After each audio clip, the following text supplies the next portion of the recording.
Maliit lang pero maluwag. Ito yung parking space nila na kasya 2 sasakyan, pwede mag-ihaw sa labas at may sarili silang tsinelas para hindi madulas. Sa dining area, may speaker and mic para sa video, okay? At meron na rin tubig and cooler. At syempre, chinek ko agad ang kwarto kung kakasya kami at pagpasok, ito ang nasabi ko. Bango. Sobrang bango.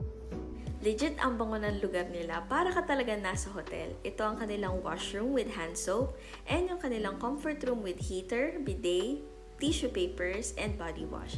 Sa sobrang bango dito, napatanong pa ako sa may-ari kung anong gamit nila. Ito nga pala yung mga may-aring mababait at accommodating. Meron ding extra mattress kung madami kayo, and free use of towels. Sa kusina, kompleto rin ang gamit. May rice cooker, electric kettle, meron ding kalan, kaldero, plato, and utensils. Syempre, meron ding ref and freezer.